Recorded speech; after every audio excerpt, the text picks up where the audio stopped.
Once you've turned on all the lasers under configuration laser and made that 30%, then you can come back to the acquire tab and start your experiment. The LASAF that we have here at the facility has 4 different tabs. One is the configuration that you'll rarely use. You'll mainly use that just to turn on the laser unless you're a more advanced user, and then you might change some things in the control panel. But otherwise, you'll only use that for the lasers. Then once you've done that, you go to acquired, and there are 2 tabs under that. There's the acquisition tab, and this is where you're gonna plan your experiment. And then there's the experiments tab that is gonna have all your information saved here in a temporary file.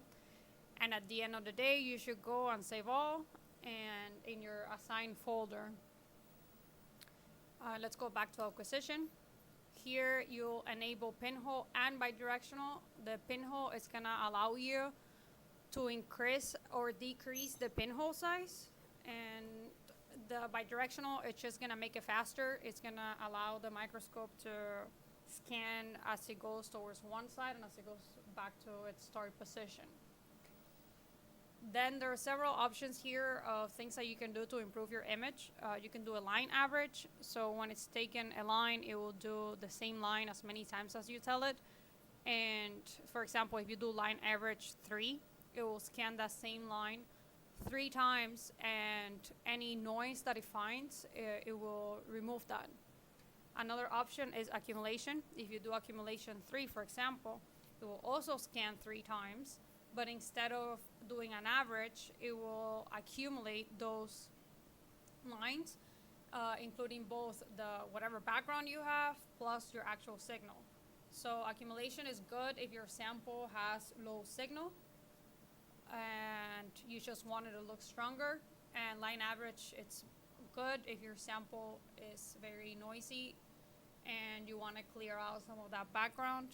You can do either line average or frame average or accumulation. So you have to create some kind of combination. For example, since this is an upright microscope, we rarely use live cells. It's mainly slides that are already fixed. So I do line average 3 and let's say accumulation 2. And for most samples, this looks really nice. The accumulation is not necessary, especially if your sample has a good signal. If you want to change the format, you can do, some people like to use 1024 by 1024, but if you do that at 400 hertz, that's going to be very slow. Another option is to change this to 1000, and it will just do it faster, but it will change the zoom to 2.5 automatically, and it will not let you reduce that. So that's something to keep in mind. The way that it comes standard is 512 by 512 at 400 hertz. All right. So then here is to do your Z-stack, and I will show how to do that in a different video.